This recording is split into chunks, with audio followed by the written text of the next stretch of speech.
Vamos abrir as nossas Bíblias aqui no livro do profeta Abacuque, capítulo 3, e o versículo 2. Ó Senhor, tenho ouvido o que se diz de ti e temi. Ó Senhor, aviva a tua obra em meio aos tempos, e em meio aos tempos faze-a conhecida. Na tua ira, lembra-te da compaixão. Vamos orar. Amado e querido Deus, no glorioso nome do teu Filho Jesus, nós mais uma vez nos reunimos aqui, Senhor. Pedimos a Ti que, através do Teu Espírito Santo, venhas falar a cada um de nós. Nós necessitamos, Senhor, do Teu socorro. Nós necessitamos que o Senhor venha de uma maneira tão poderosa falar a cada um. O Senhor tem aqui tantas assembleias reunidas em Teu nome. O Senhor conhece as nossas necessidades. O Senhor vê, o Senhor perscruta. Só o Senhor é suficiente para nós. Só o Senhor nos satisfaz. Então, Senhor, por favor, que nossa mente, nosso coração se concentre na Tua palavra. E que possamos nos render a ela, Deus. Em nome de Jesus, nós te clamamos. Em nome de Jesus. Vamos prosseguir dentro deste assunto do livro de Abacuque. Esse tema desta conferência, aviva, ó Senhor, a tua obra. Nosso querido irmão Thomas fez uma exposição de todo este livro, e isso facilita muito o nosso entendimento acerca do que realmente o Senhor deseja nos falar, e não carece de ficarmos aqui em alguns detalhes, tendo em vista aquilo que o Senhor já nos falou. Apenas quero colocar alguns pontos que eu considero ser importante ainda sobre este livro, sobre este profeta. Então, como disse, muitas questões, elas não carecem de ser expostas novamente. Nós já podemos saber que Abacuque, possivelmente ele tenha sido um contemporâneo de Jeremias, e isso nos ajuda a entender a natureza deste livro, perceber o seu quadro espiritual, todo o seu contexto. O coração desse profeta está neste livro. E aqui você vai ver, nesses 3 capítulos, 3 temas, não são os únicos, porém, de maneira geral, nós podemos olhar 3 temas principais deste capítulo. O primeiro está aqui no versículo 1 do capítulo 1. Oráculo que teve em visão o profeta Abacuque. Essa palavra oráculo, ela também pode ser traduzida como encargo. O encargo do profeta. Então, a palavra-chave aqui é encargo. Depois, no capítulo 2, o versículo 2 está assim: e o Senhor me respondeu e disse, escreve a visão. Está vendo aí esta frase, a visão? Esta frase, ela determina para nós o tema do capítulo 2, visão. Então, primeiro encargo, segundo visão. E no capítulo 3, versículo 1 está assim, oração do profeta Abacuque. A palavra oração. Então, são 3 temas que expõem para nós, de maneira geral, todo este livro. Encargo, visão e oração. E essas 3 palavras, elas definem para nós também a condição, o coração, o sentimento do profeta Abacuque em todo aquele contexto que ele vivia. Nós podemos aqui remontar de maneira simples, rápida, tudo aquilo que Abacuque estava vivendo e vendo, experimentando. Quando você olha, você vê que Abacuque, ele vivia num momento de uma terrível apostasia. E o juízo de Deus veio sobre a nação de Judá. Nós sabemos que a nação de Judá era a nação que estava à linhagem do nosso Senhor Jesus, a linhagem de Davi, a linhagem do Senhor Jesus. E agora o Senhor vai disciplinar a nação de Judá. E ele vai usar um inimigo feroz, um inimigo terrível, a Babilônia. Um inimigo poderoso, porém, um inimigo extremamente pagão.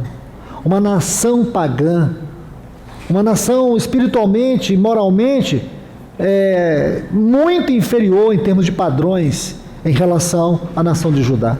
E o que Abacuque não consegue entender é justamente isso. Como que Deus toma uma nação pagã, uma nação tão perversa, muito pior do que Judá, para julgar o seu povo escolhido. É isso que Abacuque não entende. E o curioso do livro de Abacuque é que você vai perceber que ele consegue verbalizar o nosso espanto. Você consegue perceber isso? Ele fala para Deus aquilo que ninguém tem coragem de falar.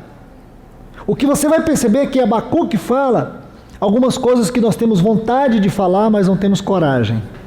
Então ele verbaliza isso. Vou dar um exemplo aqui para vocês. Quando ele diz assim, no capítulo 1, versículo 3, por que me fazes ver a iniquidade e toleras? Olha o que ele diz para Deus, toleras ver a aflição? É isso que ele não entende. Ele diz assim que Deus está sendo tolerante com a aflição. Será que o senhor não está vendo a corrupção, a maldade? Alguém aqui alguma vez falou isso para Deus? Não, eu acredito que não. Mas talvez você tenha pensado. Como é que pode, Senhor? Como é que pode o Senhor, diante de tanta injustiça, não fazer nada? Parece que Deus está de braços cruzados no seu trono, enquanto a corrupção reina, a iniquidade reina, a perversidade reina, a imoralidade reina. A gente fica aqui pensando, como é possível? E esse é o Abacuque. Vou te mostrar um detalhe de Abacuque, que você não vai ver em nenhum outro profeta. Geralmente os profetas são homens que Deus levanta para falar ao seu povo. Abacuque é o único profeta que ele foi levantado para falar com Deus. Ou você encontra aqui uma profecia de Abacuque para alguém? Abacuque não fala com ninguém, ele só fala com Deus. Isso é curioso, irmãos. Ele é um profeta interessante, porque em todo o seu livro ele está falando com Deus. E ele vai falar com Deus em alguns momentos aquilo que ninguém ousa falar. E eu sei, eu creio que você também sabe, porque Abacuque é alguém que tem coragem de dizer para Deus assim, por que o Senhor tolera? Olha o que ele diz, por que o Senhor tolera a aflição? Olha aqui um outro exemplo, ainda no capítulo 1, versículo 13, muito puro de olhos tu és para ver o mal, e não podes contemplar o inativo, a ofensa, porque vês aos necessitados e calas. Quando o ímpio destrói o mais justo que ele está falando de Judá, que por mais que Judá estivesse numa condição espiritualmente caída, ele ainda era melhor do que a Babilônia. Aí ele diz assim, por que tu te calas? Está vendo? Por que tu te calas? É isso que Abacuque não consegue entender. É por que Deus se cala diante da opressão da Babilônia. Talvez você nunca viu Abacuque assim. É melhor você ver. Porque esse profeta é interessante. Ele não vai falar ao povo, ele vai falar com Deus. E você vê esses 4 primeiros versículos que o nosso irmão Thomas já leu. Você vê que um homem que não tem esperança. Esse livro começa com um homem que não tem a menor esperança. E ele termina com um homem cheio de esperança. Olha o que ele diz. Versículo 2, até quando, Senhor, clamarei e não ouvirás? Já passou assim, irmão? Você ora, parece que o céu está encouraçado de aço. Você tem certeza que a sua oração não passou da porta do lugar que você se encontra. Gritarei a ti por causa de violência e não salvarás. Por que me fazes ver iniquidade? O texto que eu li. Aí ele diz assim, ainda no parte B do versículo 3, destruição e violência adiante de mim, e se levantam pleitos e contendas.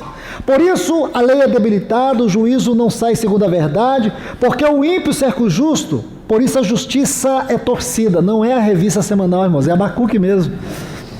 Parece que está lendo a revista da semana, é o Abacuque. Você vê, ele está aqui, irmãos, tão frustrado.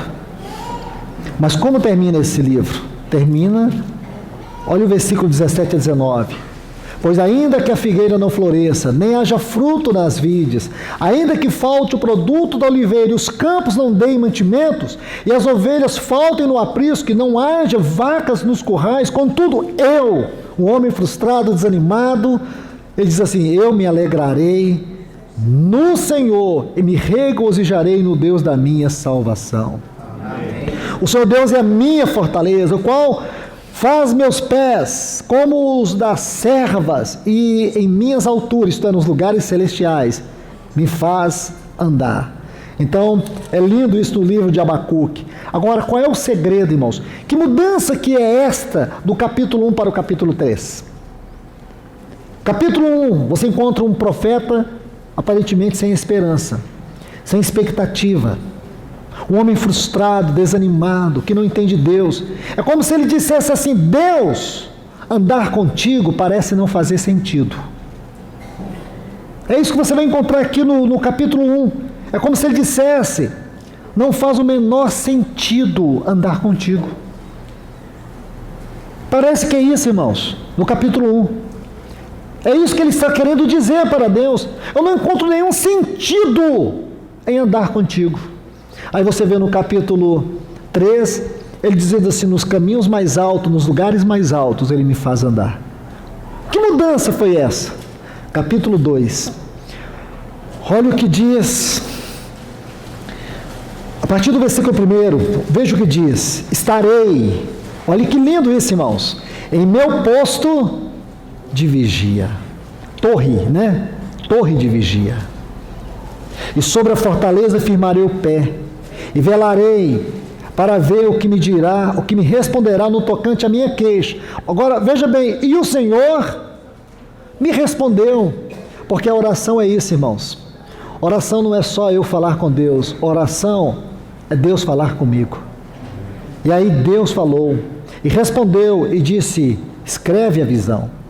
Então aqui você vê um homem que sofreu uma profunda mudança, por causa de um detalhe, ele aprendeu a tocar as esferas mais altas da sua intimidade, do seu relacionamento com Deus. E quando ele tocou isso, nós temos muitos pontos para ver, mas um deles é este que está no capítulo 3. Ele vai orar, mas ele vai orar de uma maneira poética.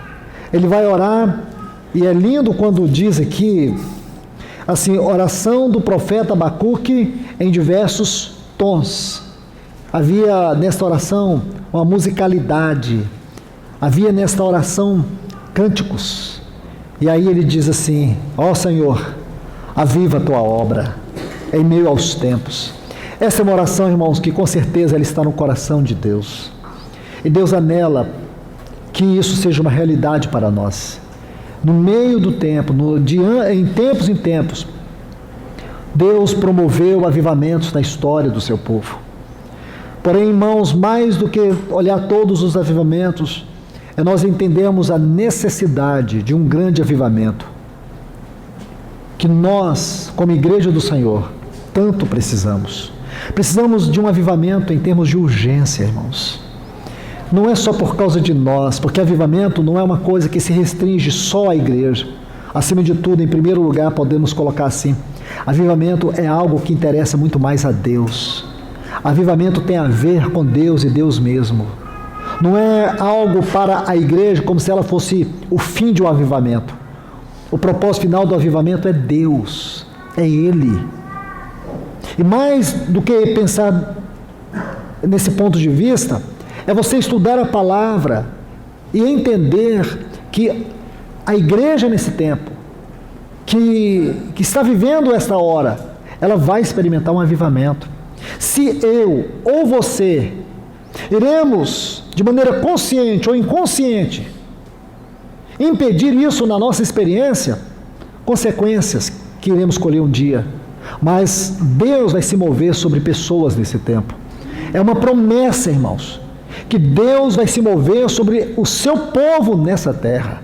Se nós não estivermos incluídos, se nós não decidirmos a nos incluir nessa experiência, nessa realidade, podemos ter o maior ou mais extraordinário conceito da igreja como corpo de Cristo. Podemos ser estudiosos das profecias bíblicas, podemos conhecer sobre a obra do Espírito Santo, estudar isso profundamente, estudar avivamentos, estudar temas sagrados, aprofundarmos nisso.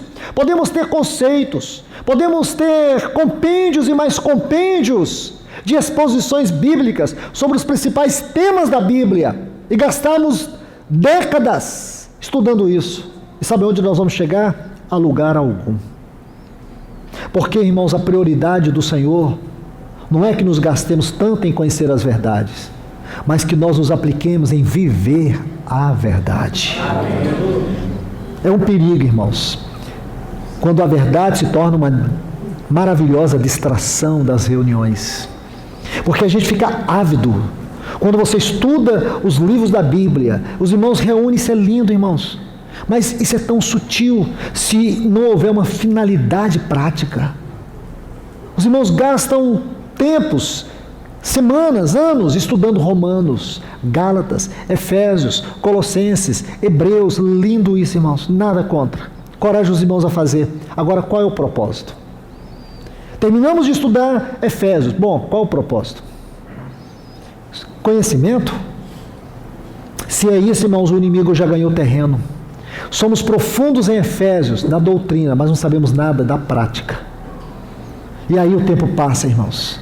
Aí outra distração, agora é Colossenses, irmãos. Estamos envolvidos com Colossenses.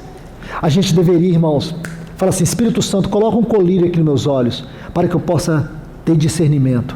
Se o colírio pegar nos seus olhos, você vai ter os olhos abertos. Aí você vai perceber assim: meu Deus, como eu pude estudar uma das cartas mais profundas já escrita, Efésios, e não poder viver a vida cristã nos lugares celestiais em Cristo Jesus. Você lê em Efésios 1:20 que Deus ressuscitou a Cristo e o colocou nos lugares celestiais, e que juntamente com Cristo Deus te ressuscitou e te fez sentar nos lugares celestiais. Qual é a realidade disso na sua vida, no seu casamento, no seu caráter, no seu serviço a Deus? Nada. É uma rotina mórbida. Nada muda. Nada muda. É a mesma coisa. É o mesmo cristão medíocre que aprendeu a ir para a reunião, partir o pão, cantar algumas canções decoradas e voltar para casa e nada. Isso não é vida cristã, irmãos. Nós somos um luzeiro, nós somos um canal de bênção, nós somos um testemunho dos céus na terra. Como povo de Deus, nós somos a casa de Deus, o lugar onde os céus e a terra se unem. Chega a ser, irmãos, assustador quando nós cantamos por cantar. Cantamos para preencher a lacuna da liturgia do culto. Isso chega a ser uma blasfêmia, irmãos. Cantamos porque tem uma projeção aqui, tem uns instrumentos ali, cantamos. Mas a gente nem sabe o que está cantando, irmãos. A gente canta assim: Deus supremo és, não sabe nem o que é a supremacia de Deus. O pior não é quando a gente canta o que Deus é. O pior é quando a gente canta aquilo que não faz sentido. Nos rendemos aos teus pés. Durante a semana eu rendi. Eu não tenho rendido. A gente canta, nos rendemos, nos prostramos, nos entregamos. Quando não entrega nada, irmãos. Então, a música que cantamos passa a ser uma mentira que nós vivemos. Chamamos isso de adoração. E digo mais para vocês: Deus não quer a nossa adoração. Na Bíblia, irmãos, mostra que Deus quer adoradores. Ele busca adoradores. Se o adorador não for adoração, o que ele canta não faz o menor sentido, é palha, é fumaça. A verdadeira adoração, aquela que é em espírito e verdade, tem a ver com a pessoa, com o adorador. É muito melhor, irmãos, se houver encargo da palavra, alguém que tem encargo da palavra entre nós, que já entre na palavra, do que a gente ficar cantando canções só para ficar preenchendo o tempo. A gente cantar o que a gente não conhece, o que a gente não experimenta, o que não é realidade na nossa vida. Eu passo o dia, semana toda, irmãos, vendo coisas terríveis, impróprias, entulhando a minha mente com todo tipo de quinquilharia deste mundo. E depois eu chego na reunião e vou cantar: Tu és santo, santo, santo, santo, santo, enquanto eu não tenho santidade nenhuma. Imagina, irmãos. E aí nós estamos falando de avivamento. O que é avivamento para nós? É isso, irmãos? Está na hora da gente pensar, irmãos. Está na hora da gente entender o que Paulo diz: rogo-vos, pois, irmãos, que apresenteis os vossos corpos, é corpo mesmo, como sacrifício vivo, santo e agradável a Deus. O que é isso? É o vosso culto com entendimento. O que é culto, irmãos? O que é o culto? É quando nós, como corpo de Cristo, membros deste corpo místico, nós nos reunimos com temor, com reverência, para adorar a Deus, como um perfume suave, porque o nosso cântico, a nossa adoração é diferente dos anjos. Deus tem miríades. Isaías viu no capítulo 6, uma miríade de anjos, serafins voando diante de Deus, batendo suas asas. Com duas eles cobriam os olhos, com duas cobriam os pés, e com duas voavam. E eles diziam assim: santo, santo, santo é o Senhor. Toda a terra está cheia da sua glória. Deus precisa da nossa adoração, irmãos. Qual é o interesse de Deus em nossa adoração? A diferença, irmãos, que anjos não conhecem o louvor, a glória da graça de Deus. Só nós conhecemos. Só nós experimentamos a graça de Deus. Só nós experimentamos o amor de Deus que foi derramado na cruz do Calvário. Ele não morreu pelos anjos, Ele morreu por nós, pela sua igreja. Quando esse louvor ele é expressado, irmãos, eu vou dizer que algo pode ser a maior heresia do mundo, mas é algo que eu sinto em mim, é muito pessoal que eu vou dizer, então não leve em conta isso. Mas a sensação pessoal que eu tenho é que quando esse tipo de louvor ele toca a Deus, é como se os anjos fizessem uma solene reverência a Deus e em silêncio, para que as nossas vozes, como perfume suave, toque a glória de Deus. Até os anjos, penso, não está na Bíblia, viu, irmãos? Penso eu. Eles se colocam numa posição de silêncio para ver o louvor, a glória da graça de Deus. Esse é um louvor que só a igreja pode cantar. Irmãos, nós temos perdido tempo demais na periferia. Nós temos dificuldade, irmãos, de apropriarmos daquilo que nós temos por direito, daquilo que é nosso. Nós temos dificuldade em desfrutar das insondáveis riquezas de Cristo. Riquezas estas que são nossas, riquezas estas que Deus já nos deu. E nós temos dificuldade de experimentar, dificuldade de entrar, dificuldade de transbordar de alegria, porque nós fomos eternamente perdoados. Isso por si só já deveria ser o nosso culto, a nossa adoração. Irmãos, imaginar que Satanás trabalha dia e noite para nos destruir, mas ele não consegue. Por quê, irmãos? Porque há em nós o selo de Deus, o selo do Espírito. Deus colocou uma marca em nós, é a marca do sangue de Cristo. Você pode imaginar isso? E nós, irmãos, qual é a nossa resposta a tudo isso? Uma resposta fria, indiferente, orações que só tendem a constranger Deus a fazer nossa vontade, nunca uma oração que busca a vontade de Deus. Irmãos, eu convido vocês a começar nessa noite, colocar um basta em tudo isso e dizer: Senhor, torna-me uma brasa neste corpo, inflama o meu amor por Ti, inflama o meu coração de desejo pela Tua palavra, inflama o meu coração à oração, a uma adoração verdadeira, e não essa adoração litúrgica, fria, indiferente. Parece que nós estamos adorando um objeto. Uma adoração que tem espontaneidade, que tem santa liberdade, que tem alegria, que tem gozo. Irmãos, nós precisamos de uma obra profunda de Deus em nós. Se não digo para vocês, irmãos, nós que estamos recebendo tanto do Senhor nesses últimos anos, nós vamos experimentar um duro juízo, porque a Bíblia diz que Deus vai julgar primeiro. Antes de julgar o mundo, Ele vai julgar a sua casa. Ele vai julgar. O juízo começará pela casa de Deus. Antes de vir o juízo pelas nações, Deus vai passar varrendo, irmãos. Ele vai passar com a sua espevitadeira cortando. Ele vai tirar, Ele vai desentulhar, Ele vai limpar. E isso, irmãos, é sério. Não brinque. Não brinque, porque Deus não está de braços cruzados. Abacuque achou que Deus estava de braços cruzados, mas quando ele entrou na torre de vigia, ele ouviu Deus dizer: Deus não está de braços cruzados, Ele vai disciplinar, assim como Ele disciplinou. Olhe para trás, vê se alguma palavra de Deus não cumpriu, vê se teve alguma profecia que não cumpriu, vê na história se Deus mentiu quando Ele afirmou a sua palavra. Ele nunca falhou na sua palavra e jamais falhará. Então o que Ele disse que vai fazer, Ele fará. Comigo, sem mim, com você ou sem você, Ele vai fazer. Então nós precisamos nos render agora, irmãos, porque o Senhor está nos chamando para um momento especial. Ele está nos chamando nesse momento em que o mundo está tomando de trevas, densas trevas, de corrupção, de perversidade, de iniquidade, de criminalidade, tudo o que é ruim, que procede da natureza de Satanás, tem evoluído sobre este mundo, mas nós estamos aqui, irmãos. Satanás, ele pode ser o príncipe deste mundo, mas ele não tem poder sobre a igreja do Senhor Jesus. Aquele que edifica a igreja é o cabeça sobre ela, irmãos.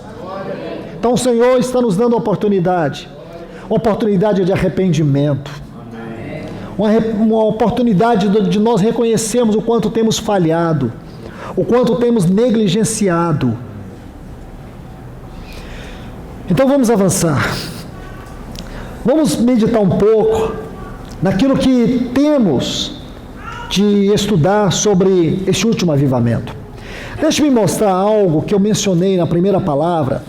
Eu quero lhes mostrar com o maior cuidado, é claro, porque creio que nós vamos experimentar um grande avivamento. E a conexão que existe daquele primeiro avivamento da igreja com esse último que nós experimentaremos. Existe uma conexão. Posso dizer, irmãos, me atrevo a dizer, que nenhum avivamento na história teve uma conexão com o avivamento de Atos. Coloco isso com muito temor e cuidado. Em primeiro lugar, eu não estou desprezando nenhum avivamento. Todos tiveram o seu lugar. Todos tiveram os seus aspectos, a sua singularidade. Agora, o que quero lhes mostrar é que o avivamento de Atos, aquele avivamento tão glorioso, ele tem uma forte conexão com este último avivamento antes da volta do Senhor. E por quê? Por vários motivos, mas vou dizer alguns. Aquele foi o primeiro avivamento, este será o último. Aquele avivamento foi quando Deus abriu as portas para a edificação da igreja. Este avivamento é onde Deus vai fechar a porta e vai consumar a edificação da sua igreja. No avivamento de Atos, Deus começou, nesse Deus vai terminar. Em tudo que se refere à sua igreja. Naquele avivamento, irmãos, nós vamos encontrar os pilares para entender também este avivamento. Naquele avivamento, Cristo ascendeu aos céus. Neste avivamento, Cristo descerá dos céus. Ele começou quando Cristo ascendeu, e esse vai terminar em partes, é claro, quando Cristo descer. Ali ele preparou a igreja para enfrentar todos os inimigos que estavam contra ela. E ela precisava avançar de maneira corajosa. E da mesma forma, este avivamento, o seu objetivo é preparar a igreja a avançar para concluir, aquele para começar e este para concluir a sua missão. Aquele avivamento preparou a igreja para começar e este, ele vai preparar a igreja para concluir. Então, gastaria mais algum tempo fazendo esse paradoxo entre o primeiro e o último. Agora, percebe, irmãos, que naquele avivamento o Espírito Santo desceu para a igreja. Neste, ele subirá com a igreja. Está vendo, irmãos? Ele desceu para ela, e ele preparou ela, ele habitou ela. Agora, neste, ele vai levá-la para que ela habite os céus. Lindo isso, irmãos. A grande obra da habitação do Espírito. Então, podemos aqui ver muitos detalhes daquele com este. Isso me alegra o coração, irmãos. Mas há detalhes que eu preciso lhes mostrar com mais propriedade bíblica. Veja bem, Atos dos Apóstolos, capítulo 2. O versículo 17 em diante. E acontecerá nos últimos dias, preste atenção nisso, irmãos. Nos últimos dias. Então, eu preciso explicar algo para vocês aqui. Essa frase últimos dias e essa profecia aqui, Atos capítulo 2, versículos 17 a 20. Todos vocês sabem que esta é uma citação de Pedro. Ele faz uma citação de uma profecia que foi proferida por Joel, no capítulo 2, o versículo 29. Preste atenção nisso. Isso é muito importante. Pedro, ele vai ratificar a profecia de Joel. Deixe-me colocar um ponto aqui para vocês. Irmãos, quando você estuda profecias, você vai descobrir alguns detalhes. Dentre estes detalhes, há um que não pode ficar de lado. Muitas profecias, não todas, muitas profecias possuem um cumprimento parcial e um cumprimento final. A profecia de Joel, ela teve, essa que Pedro cita, ela teve um cumprimento parcial. Ela ainda não teve o cumprimento final. Por isso que Pedro coloca esta frase, nos últimos dias. Porque, biblicamente falando, essa frase, ela tem uma conotação importantíssima. Porque ela é uma referência restrita, não a esses 2000 anos, de Cristo até nós, mas especialmente acerca da última fase da obra de Deus, que é exatamente o tempo que nós estamos vivendo. Entendam muito bem isso, irmãos. Então ele diz, e por que sei? Porque a sequência aqui é tão óbvia que não precisa nem de interpretação. E acontecerá nos últimos dias. Então o que vai acontecer nos últimos dias? Que derramarei do meu espírito sobre toda a carne. Vossos filhos, vossas filhas profetizarão, vossos jovens terão visões, e vossos velhos sonharão sonhos. Até sobre meus servos e sobre minhas servas derramarei do meu espírito naqueles dias, e profetizarão. Por que tanta ênfase aqui profecia? Profecia aqui na Bíblia, no Novo Testamento, sempre tem a ver com o caráter do ministério da palavra. Aí ele diz, versículo 19, preste atenção, mostrarei, olha a prova, irmãos, que isso tem a ver com os últimos dias. Mostrarei prodígios em cima no céu, sinais embaixo na terra, sangue, fogo e vapor, preste atenção, e o sol se converterá em trevas e a lua em sangue, antes, olha a chave, que vem o grande e glorioso dia do Senhor. Preste atenção, irmãos. Isso aqui é um parênteses importantíssimo. E por que chamo tanta atenção dos irmãos para isso? Porque quando nós estamos interpretando a Bíblia de maneira muito clara, a gente precisa ter o temor, a reverência, como Moisés teve de tirar a sandália dos seus pés. É tão claro que Deus está dizendo que precisamos ser extremamente cuidadosos. Irmãos, o Espírito Santo tem sua didática na inspiração da Bíblia. E você vai ver que em vários lugares, desde Isaías, capítulo 2, o versículo 12, até 1 Pedro, capítulo 3, versículo 10, se você estudar, você vai ver, desde Isaías 2,12 até 1 Pedro 3,10, você vai encontrar vários textos onde ocorre essa frase, dia do Senhor. Se você quiser anotar, eu vou te passar os textos agora rapidamente. Vamos lá. Isaías, capítulo 2, e o versículo 12. Depois, capítulo 13, versículos 6 e 9. Jeremias, capítulo 46, versículo 10. Livro do profeta Ezequiel, capítulo 30, e o versículo 3. Depois, livro do profeta Joel, capítulo 1, versículo 15. Capítulo 2, versículo 1, versículo 11. Capítulo 3, versículo 14. Amós, capítulo 5, versículo 18 e também o versículo 20. Obadias, capítulo 1 e o versículo 15. Sofonias, capítulo 1 e o versículo 7. Livro do profeta Zacarias. Aqui você vai anotar Zacarias, capítulo 14 e o versículo 1. Depois, 1 Tessalonicenses, capítulo 5 e o versículo 2. 2 Tessalonicenses, capítulo 2 e o versículo 2. E 2 Pedro, capítulo 3 e o versículo 10. Em todos esses textos, vocês encontrarão a frase Dia do Senhor. Preste atenção, em cada lugar aonde você lê essa frase, você vai ver que no seu contexto fala de um dia de espanto, dia de angústia, dia de devastações, dias terríveis. Todos os textos que fazem referência a esse grande dia, o dia do Senhor, vai falar justamente disso.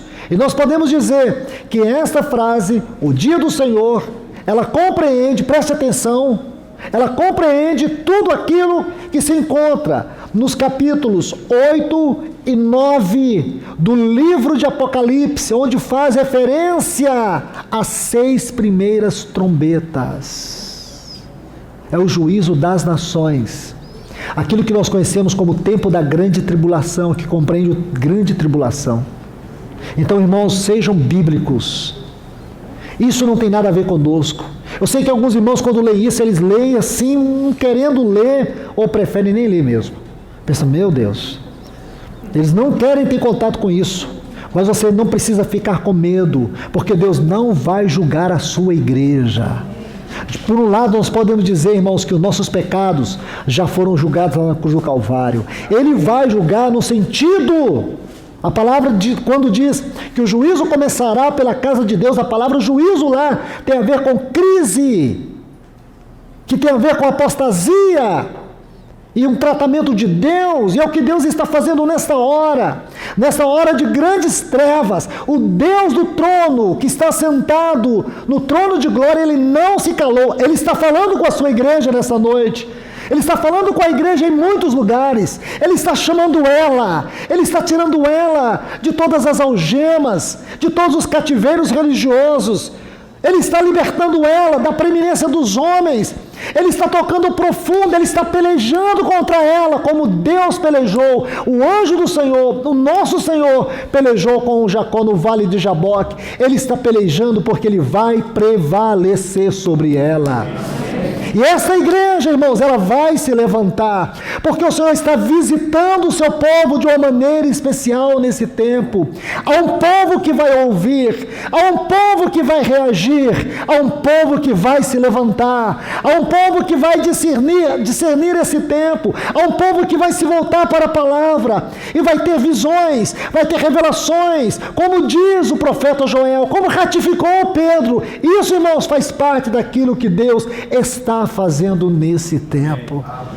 Então, meus irmãos, olhe para isso, é uma profecia, e essa profecia se refere a esse tempo. Nós, a igreja do Senhor, nós não sofreremos nada com relação ao dia do Senhor, por mais terríveis que sejam esses dias, por mais duro que seja viver esses dias. Sabe por quê, irmãos?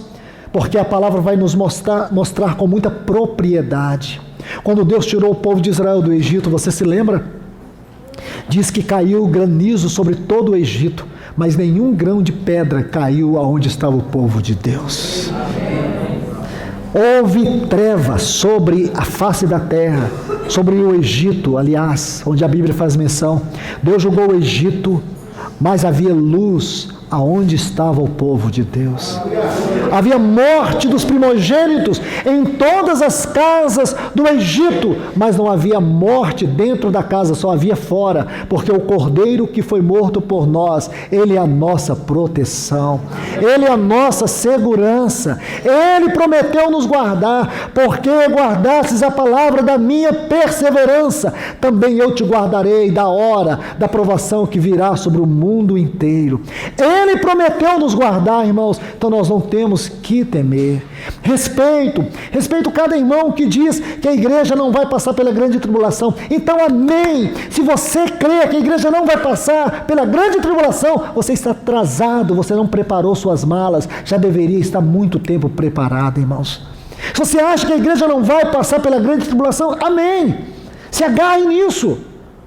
Seja fiel ao que você crê, mas se prepare. Porque se não vai, ou se vai, o importante é se nós vamos. Se nós estamos preparados. Ok? Então, se você crê que a igreja não vai, metade dos textos de Apocalipse não diz respeito a você, e muitas promessas também não, e amém, siga em paz, a gente se encontra lá na glória, irmãos. Mas o que eu vejo é que a Bíblia fala de uma igreja, que ela estará aqui na terra. Apocalipse capítulo 8, diz que essa igreja vai orar, e essa oração vai subir como incenso, e ela vai se encontrar com a oração do nosso Senhor, formando uma só oração, e ela vai tocar o trono. Quando ela tocar o trono, as trombetas soarão, irmãos. Deus não fará nada nessa terra sem usar os seus instrumentos, os seus profetas. E é importante, irmãos, nós estarmos aqui, assim como foi importante, irmãos, quando Deus, através daqueles espias, pôde encontrar Raabe. Sabe o que aconteceu? Ela sabia do que Deus ia fazer, e ela pediu que eles tivessem clemência e misericórdia pela casa dela. Sabe o que eles falaram? Coloque uma fita vermelha na janela da sua casa. Sabe onde a Raabe morava? Em cima das muralhas de Jericó. A Bíblia diz que toda a muralha de Jericó caiu. Irmãos, alto lá, aonde estava a casa de Raabe, não caiu. A casinha dela ficou lá em cima da muralha, lá, com a fita de escarlate para fora, e ainda lotada de gente, irmãos. Quando Deus trouxer juízo nessa terra, você vai ver as pessoas correrem para a sua casa. Sabe o que diz lá em Eclesiastes capítulo 11? Lança o teu pão sobre as águas, depois de muitos dias o acharás. Sabe aquele filho desviado? Sabe aquele marido desviado? Sabe aqueles parentes que nunca acreditou naquilo que você creu? Eles vão saber aonde eles vão encontrar refúgio. Dentro da sua casa. É lá na sua casa. 1000 cairão à direita, 10.000 à tua esquerda, ou seja lá o que for, mas você não será atingido. Sabe por quê, irmãos? Porque nesse tempo a igreja estará experimentando o maior avivamento de toda a história. Isso é glorioso, irmãos, quando nós começamos a olhar a notícia e olhar a palavra de Deus, e a gente poder mandar um WhatsApp um para o outro: Jesus está voltando, eu sinto que Ele está voltando. Imagina isso, irmãos. Nós vamos viver aqui na terra, nesse tempo. Isso é importante para você, não? É importante sim, porque nós somos chamados para viver esta hora. Aquilo que Mardoqueu disse para Esther, no capítulo 4, versículo 14: quem sabe se para tal tempo como este fostes elevada a rainha. Você já imaginou? Porque Deus trouxe você para esta geração. Profetas, homens de Deus, mulheres de Deus, morreram almejando viver aquilo que nós estamos prestes a viver, irmãos. Eles morreram desejando ardentemente experimentar isso, e hoje eu e você estamos aqui, irmãos, e estamos vivendo essa hora com tanta frieza espiritual, com tanta indiferença, com tanta incredulidade. Como é possível, irmãos? Como é possível você ver tantos homens de Deus que queriam estar aqui vivos para viver esta hora, para poder proclamar o evangelho do reino, para poder encorajar os irmãos dizendo: nosso Senhor está voltando. É necessário que nós apressemos, é necessário que nós venhamos nos preparar, porque um grande mover dos céus, como uma chuva torrencial, está para cair no nosso meio. Aonde nós estamos, irmãos? O que nós estamos fazendo? Estamos aqui, irmãos, como aquele irmão amargo do filho pródigo. Lembra dele? O pai está em festa, o pai está feliz, o pai está ali, irmãos, numa grande alegria. Ele chega lá todo emburrado. O que está acontecendo aí? Aí o servo diz: teu pai está nessa festa toda, teu pai está feliz. Aí diz: meu pai? Entra, isso não quer entrar. Sabe, esses cristãos só ficam resmungando, frio. Na hora que ele vê os irmãos felizes, eles fecham, travam. Porque morbidez é definição de espiritualidade. Para quem, irmãos? Para quem? Frieza e indiferença não é definição de espiritualidade, é de degradação mesmo. Então está lá o irmão do filho pródigo, amargo, infeliz. Aí o pai sai, irmão, cheio de amor. Meu filho, ele disse: pai, há quanto tempo te sirvo e nunca me deste um cabrito? Sabe qual a ideia que tem ali no texto, irmãos? Que ele sempre manteve o olho naquele cabrito, naquele bezerro. Porque quando você lê a história, sabe o que você entende? É que o dia que o filho mais moço foi embora, o pai pegou aquele bezerro e disse para o seu servo: pega esse bezerrinho e ceva ele para mim. E ele ficou ali separado, o pai muito rico, mas tinha um lugar separado. E o filho passava, o mais velho, ele passava e via o bezerro. Então os olhos dele estavam naquele bezerro. Aquele bezerro mais bonito que o pai tinha era aquele. Veja lá em Lucas 15, quando o pai diz assim: pega o bezerro, tem um artigo definido. Isso indica que aquele bezerro, ele era diferente de todos. Então quando o servo falou assim: teu pai mandou matar o bezerro, aí ele quis morrer. Ele disse: pai, há quanto tempo te sirvo e nunca me destes um cabrito? Quer dizer, ele servia o pai não era por amor, era por interesse. Era por interesse, irmãos. E muitos de nós também servimos a Deus por interesse. E qual que é o nosso interesse? De salvação. Ah, bonito. Mas sabe o que é isso aí, irmãos? Interesse de salvação é para não ir para o inferno. É como ser salvo fosse o nosso objetivo final da nossa fé. E nunca, irmãos, por amar a Deus.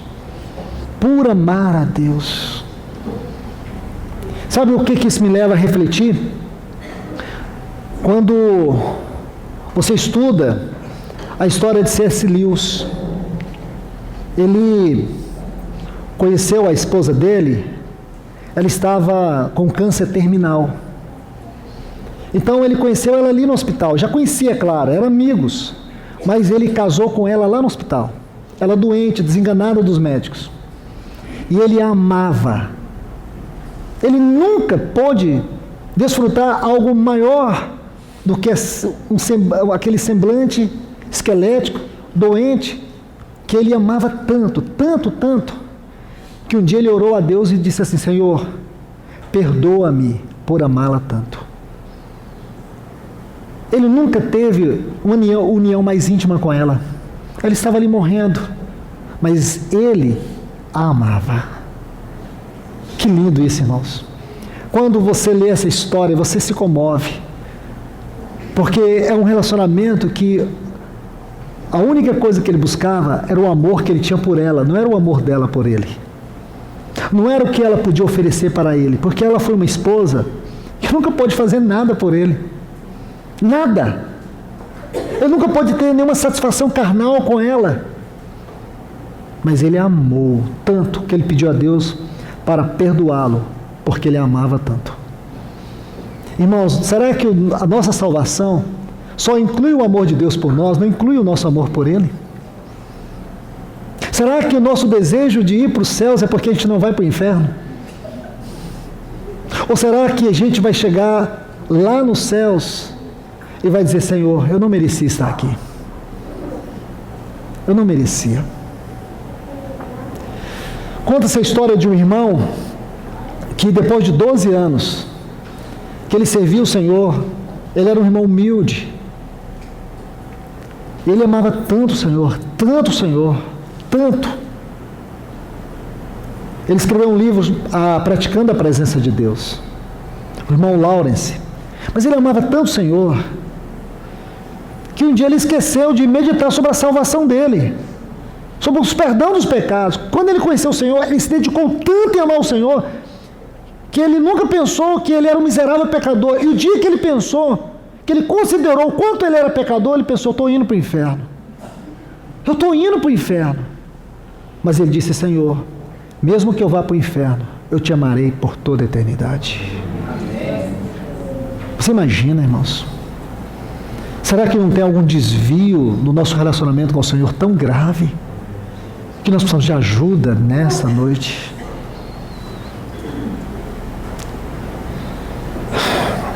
Então, irmãos, nós estaremos aqui nesse tempo final.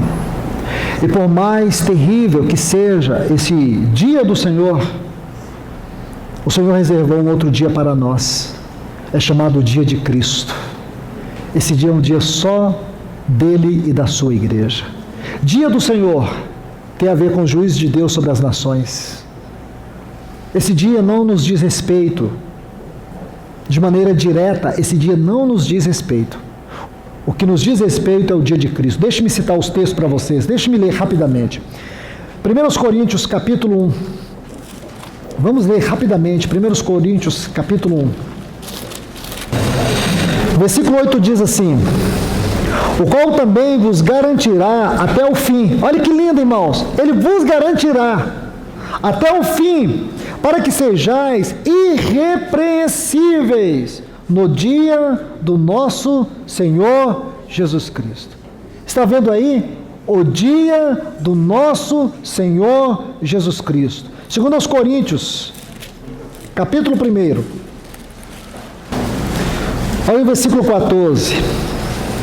Como também entendestes em parte que somos vossa glória, assim como também vós a nossa, no dia do nosso Senhor Jesus.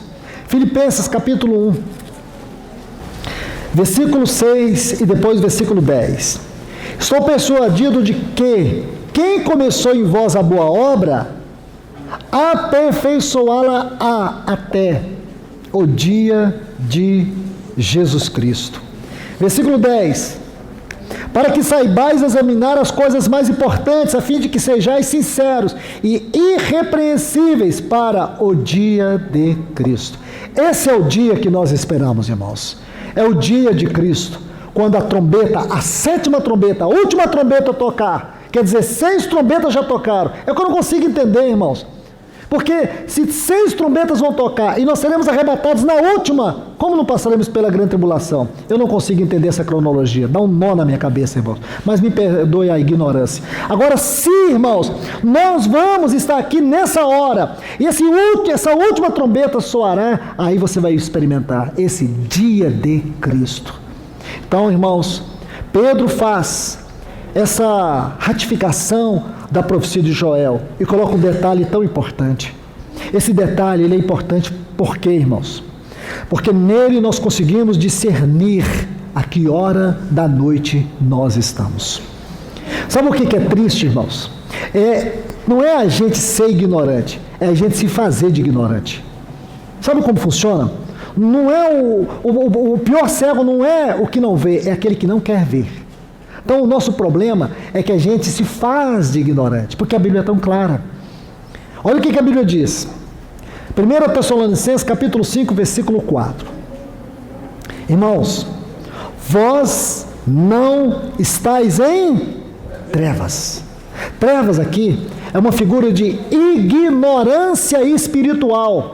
Vós não estáis em trevas, vocês não são espiritualmente ignorantes. Então saiba que esse dia, como ladrão, não será uma surpresa para vocês. Se você quer um texto mais claro do que esse, claríssimo, aí você diz, não, irmão, para aí, confusão demais. Jesus diz que nem o dia e nem a hora, só o Pai que sabe. Irmãos, como a gente cria uma jurisprudência, umas interpretações malucas na palavra de Deus. É uma interpretação que ignora o texto, o contexto e vira um pretexto. Você pega Mateus capítulo 24, quando o nosso Senhor está falando justamente desse ponto, quando ele cita esse texto, ele diz assim, o dia e a hora, ninguém sabe, só o Pai. Mas embaixo, o que ele diz? Mas, como foram os dias de Noé? Viu a diferença? Dia e hora e dias de Noé? Isso aqui é hermenêutica, irmãos. É a ciência da interpretação bíblica. Se o dia, irmãos, quantos dias tem numa semana? Mas isso é óbvio demais, né, irmão? Se fosse uma prova do Enem, todo mundo tirava 100. Não é verdade? Então, se você pensar, Uma semana tem 7 dias.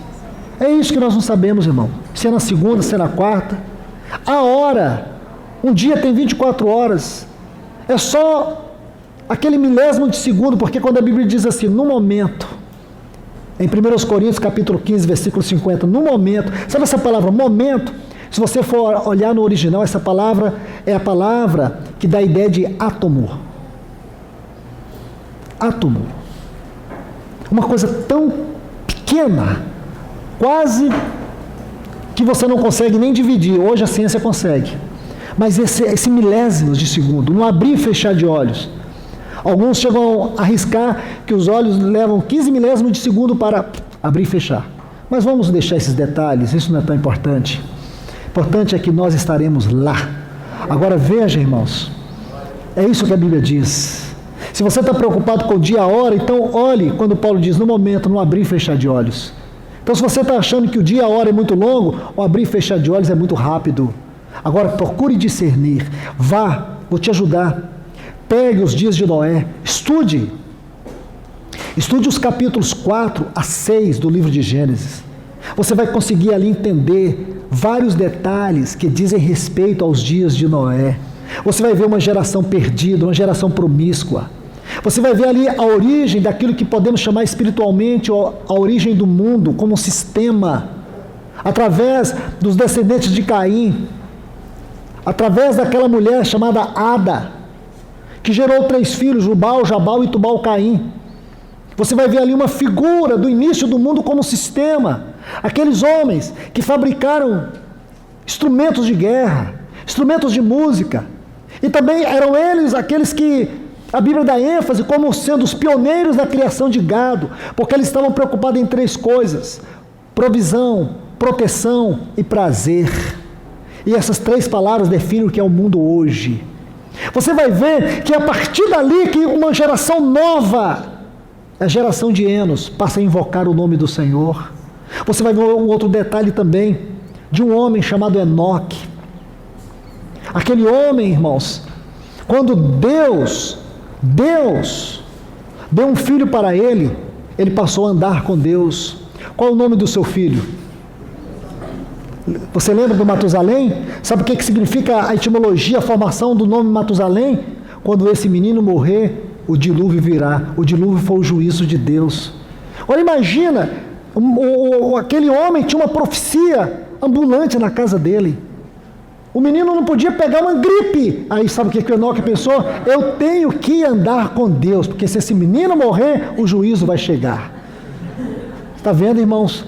Então você vê ali Pedro falando dos jovens, uma geração de jovens com encargo profético, irmãos. É a mesma questão do Matusalém. Se você estudar, se você gosta muito de ser preciso na palavra, você vai ver que no tempo que o Matusalém morreu, foi o dia que o dilúvio começou. Curioso tudo isso, não é, irmãos? Mas é a palavra de Deus, ela não falha, ela não volta vazia. Então você vai ver os dias de Noé, e você vai fazer alusão, uma configuração com o nosso tempo. Então Paulo vai dizer que nós não estamos em trevas, nós não podemos ser ignorantes, ou nos fazermos de ignorantes. Nós não temos o direito de sermos ignorantes, nós não estamos em trevas. O Espírito Santo é luz, é vida, é iluminação, é revelação dentro de nós.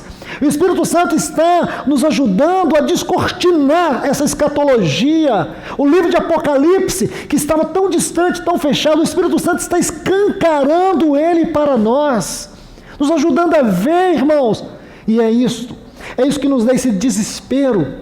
É isso que nos leva a esse desejo ardente de abrir os olhos da igreja, de dizer para os irmãos: prepara-te, nosso Senhor está voltando, prepara-te, porque são dias maus, dias perigosos, dias onde nós estamos vendo os nossos filhos experimentarem um poder terrível, devastador, sedutor do mundo.